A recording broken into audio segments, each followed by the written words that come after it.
Why are you here? You said you had to work today. I found myself muttering this, surprised to see my husband where he shouldn't be. Right now, I'm at the City Hall's health department. I came here to submit our newborn child's birth certificate.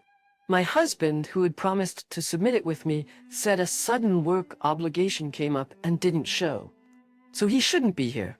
While the clerk was checking if there were any errors in the birth certificate, I couldn't take my eyes off my husband. Perhaps because it's early in the morning, there aren't many other customers. Because of this, I could clearly hear my husband's voice at a counter a short distance away. Although hidden from view by my husband, it seems like there's a woman right next to him. I saw the clerk handing over a small booklet. Thank you for registering for the program aimed at pregnant women. I gasped. I began to suspect my husband might be having an affair with this woman. After all, the only men who normally accompany women to these programs are their husbands. Perhaps the father of the unborn child might accompany, but the woman and my husband didn't seem to have an age gap big enough to be father and daughter. My husband doesn't have sisters, so the possibility of her being a relative seemed unlikely. Our first child is due next year. Oh, I can hardly wait. My husband said this with a smile. Then what about the child I struggled to give birth to? My name is Amelia. I'm 37 years old. I handle secretarial and miscellaneous tasks at the company run by my husband Nolan, who is 3 years my senior. Nolan and I met almost a decade ago and started dating. Back then, Nolan was just a regular employee at a corporation, as was I. But after Nolan proposed, I left my job at his request. The reason I resigned from the company was because of Nolan's wish.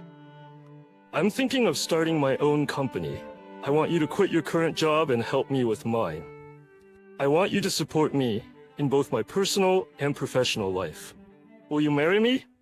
The idea of starting a business, asking me to leave my job, and proposing marriage, it was all so overwhelming. But I loved Nolan, so I agreed to everything. Understood. I'll support Nolan with all my strength. Nolan often talked about wanting to start a business, so I somewhat anticipated this future. Amelia, thank you. I knew you would say that. Nolan was overjoyed, and so we got married, and I left the company I had been with since graduating college to help with Nolan's business. We worked tirelessly together to get the company off the ground. Initially, Nolan frequently expressed gratitude to me, but gradually he began to adopt a condescending attitude. I'm taking care of you. I'm providing for you and giving you a job. You should be more grateful. He started making such patronizing comments and looked down on me. Yet, I couldn't bring myself to dislike him as he was once the man I loved, so I just endured it.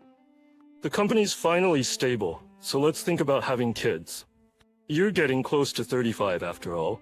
We began considering children, but after a year of trying without success, we started visiting a fertility clinic. It was tough, but at 37, I finally got pregnant. Nolan fully cooperated with the fertility treatment, and we both worked hard at it, so when I found out I was pregnant, I was truly overjoyed.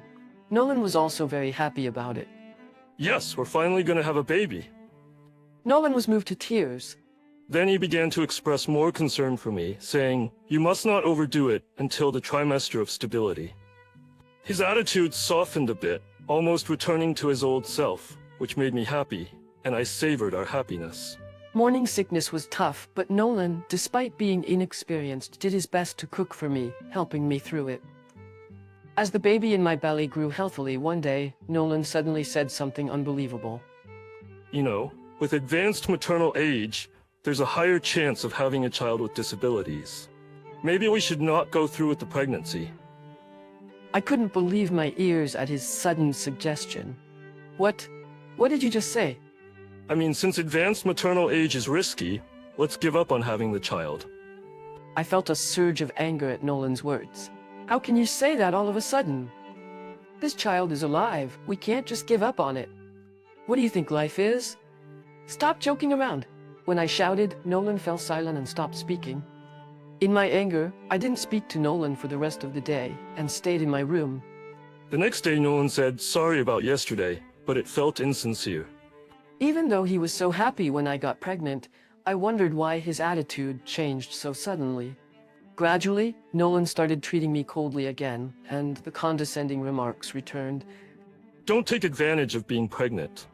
Do your job properly. If you slack off, I won't stand for it. I know, I have never slacked off. I said this while inwardly sighing heavily, but I believed that once the baby was born, Nolan would become kind again. So I kept pushing through each day. I often consulted with my parents and brother about Nolan and shared my problems with them. Then, a few days after my due date, I finally went into labor and asked Nolan to drive me to the hospital. Nolan, the contractions are getting closer. Please drive me to the hospital. I asked Nolan while enduring the pain, but he looked annoyed. Ugh, it's such a hassle. I'll call a taxi for you. Just take that. I was shocked as I had assumed Nolan would drive me himself. What, really? Okay, a taxi's fine, but you're coming with me, right? What? I have urgent work, so no way. It doesn't make a difference whether I'm there or not. I'm not interested in being there for the birth anyway. Just wait. I'll call a taxi for you. I was saddened by Nolan's attitude, but the pain of the contractions soon became overwhelming. I went to the hospital alone by taxi and eventually gave birth to a healthy baby boy. However, Nolan didn't show up for the birth, during my hospital stay, or even at my discharge. After leaving the hospital, I went back to my parents' house for postpartum support. My parents and brother doted on the baby and took great care of me. The baby took great care of me. I was supposed to have Nolan submit the birth certificate, but this morning he said he had work and didn't come. In the background of the phone call, I could hear what sounded like announcements from a shopping mall or something similar, so he was probably lying.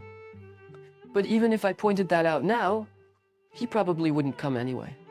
But pointing that out wouldn't make him come, so I decided to go myself with my parents to the local health bureau. When I submitted the birth certificate, the health bureau official smiled warmly, congratulated me, and gave me various informational materials and keepsakes. As I was about to leave with these items, I unbelievably spotted Nolan. He was with a young woman registering for a program for pregnant women. Nolan, I muttered in shock. And there Nolan was, cheerfully telling the City Hall staff, our first child is due next year. What does this mean? I was in a state of confusion, but soon realized that Nolan must have been cheating. Realizing that Nolan's cold attitude was due to his affair, I prepared divorce papers online and immediately filled in my part. Nolan and the young woman, having finished registering for the program for pregnant women, started walking towards the exit. I decided to confront them and gently tap Nolan's shoulder. He turned around, caught sight of me, and showed a look of shock. Why? why? Because you broke your promise to submit the birth certificate, so I came to do it. What's going on? Who is this woman? You were registering for a program for pregnant women, weren't you? Explain this. Despite my effort to stay calm, I couldn't help but confront him emotionally. Ha! I found true love. This girl is much younger than you, only 24. Met her at a bar, you know, the one near the station we went to a few times. Then the young woman with a vulgar smile said, Hi, Law, I'm Yolanda, Law. I've heard about you, but wow, you really are a plain old lady. Hilarious, Law. Trembling with anger, I asked Nolan, is she really pregnant with your child? Yes. Unlike you, Yolanda got pregnant naturally. We spent so much on fertility treatments because you couldn't get pregnant. Yolanda is superior to you as a woman, Lo. You're just defective as a woman. Nolan laughed as he hurled these hurtful words at me. Exactly. I'm better than you as a woman. I'm younger and cuter, and I got pregnant naturally.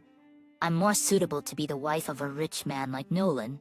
Yolanda joined Nolan in belittling me. And like, don't you wear too little makeup? Even if you just had a baby, you should take more care of your appearance, especially with that plain face of yours. Yolanda kept hurling insults at me, taking advantage of my silence. Obviously, a child born to a young woman is healthier and definitely cuter than one born to an old one. Amelia, you're just useless now, Lo. Nolan laughed heartily as if he found it genuinely funny. His words made it clear why he suddenly became cold during my pregnancy. The young woman, his mistress Yolanda, must have gotten pregnant, so he no longer needed to focus on our baby. That's why he abruptly suggested giving up on the birth. It was despicable. I felt my feelings for Nolan cooling off completely. Then I handed him the divorce papers. Please divorce me. I've already filled in my part. Nolan looked surprised for a moment, but then started laughing. Nice preparation, Lo. I'll sign it right now. Nolan quickly scribbled his signature and handed it back to me. There you go. You file it, Lo. Honestly, you have become even more like an old lady after pregnancy and childbirth. It's pathetic compared to Yolanda. Women should always be young. That's none of your business. Goodbye. I'll come home later to pick up my things. And obviously, I won't ever... Don't need your help anyway, Lo. I can handle everything as the president. I see. Then I'll go file these divorce papers. After saying this, I submitted the divorce application. Yolanda, looking triumphant until the end, said, "Pathetic old lady, lol. Sorry for winning because I'm cute, lol." Nolan and Yolanda left City Hall ostentatiously close to each other. I immediately called my brother to tell him about what just happened. Then I went home with my brother and he helped me pack up my belongings. Since I had gone to my parents' house for postpartum support, I had sent only the essentials there. However, naturally, there were still many of my things left at the house. After packing, I returned to my parents' house with my brother. My family, who had been aware of the situation with Nolan, comforted me. My brother said to me, "Sis, you did the right thing divorcing that guy."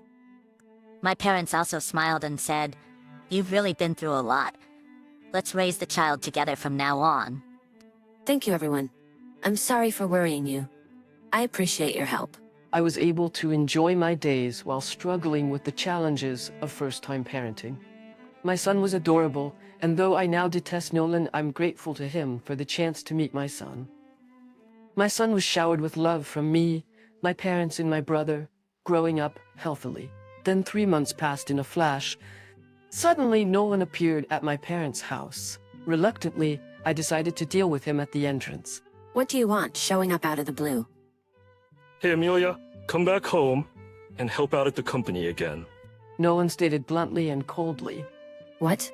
Oh, I see. The company's not doing well, is it? Yes, ever since you quit, our clients don't want to deal with us. Because of that, the company's in trouble. Indeed, the company's success had always been due to me.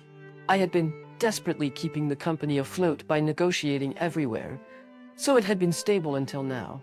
Nolan, acting arrogant and the president, just dumped work on me and actually had the nerve to ask for my help now. As the president just dumped work on me and actually had no talent for management. So after we divorced and I stopped helping, the company's management probably plummeted. Oh, when filing for divorce, you said that everything would be fine as long as you, the president, were there. It's laughable that the company faltered so quickly without me. Shut up.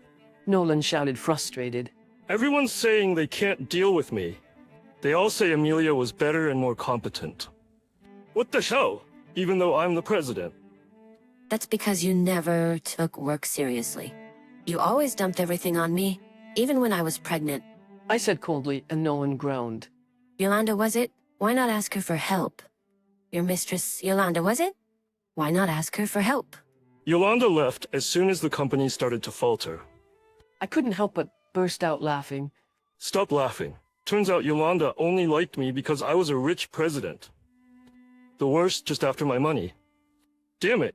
Nolan spat out hatefully, then suddenly started pleading in a whiny voice. Look, I really only need you, Amelia. Come back home. If you come back to the company, I think we can turn things around. Everyone says they'll listen to you. I need you, Amelia. Please. I'll apologize for everything. I firmly refused. Don't be like that. Bring the child too. By the way, what's the gender again? A girl, right? I sighed heavily. I had already texted him the gender at birth, but Nolan couldn't even remember that. You are really the worst. No matter what you say, I'm not coming back. And I won't let you see the child. Also, I'll soon be claiming alimony from you and Yolanda in the divorce court. What? Compensation in the divorce court? What do you mean by compensation in the divorce court? Nolan exclaimed in disbelief. Why are you surprised? It's natural to claim compensation for a divorce caused by infidelity.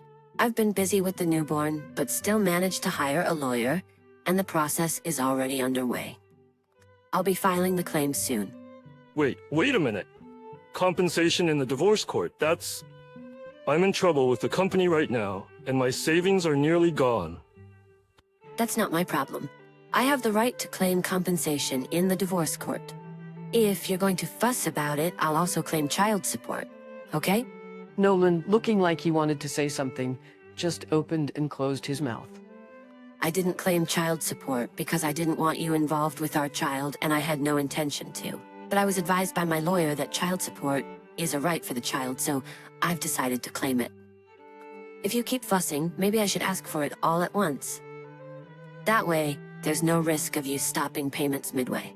Hey, that's impossible. Please don't make those claims. Nolan pleaded, sweating profusely. Then please leave. I'll contact you later about the compensation in the divorce court. After saying that, I closed the front door.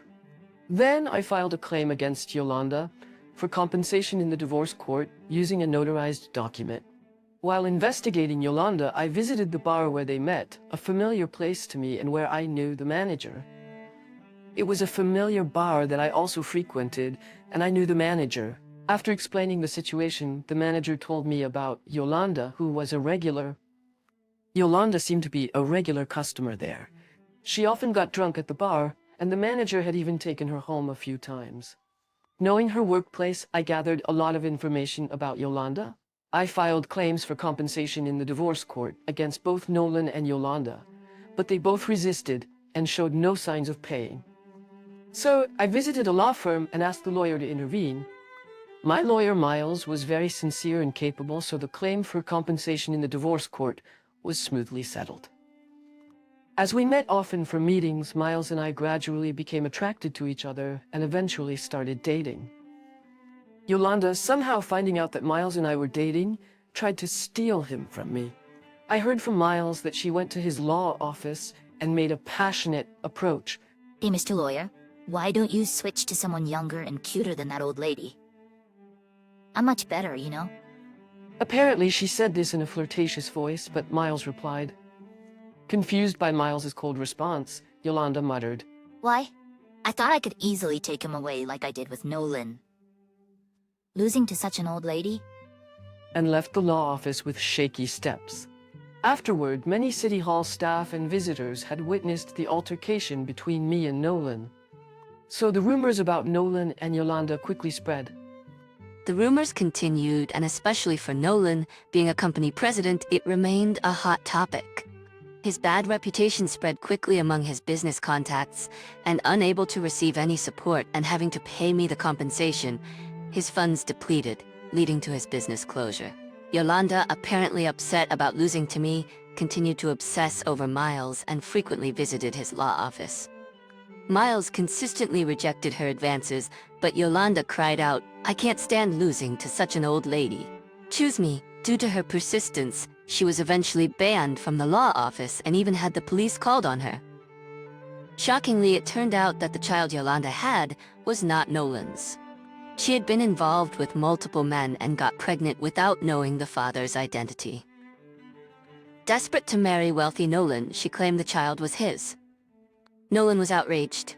I was deceived. I left Amelia and my child because Yolanda said she was pregnant with mine. This is outrageous. How can she do this to my life? Nolan and Yolanda are currently embroiled in a complicated legal battle. Meanwhile, I got remarried to Miles. Miles proposed to me saying, "Amelia, I promise to make both you and your child absolutely happy." My parents and brother fully supported and endorsed Miles's sincere personality. Blessed by everyone, we started our married life. Soon after our marriage, Miles got transferred and my son and I decided to move with him.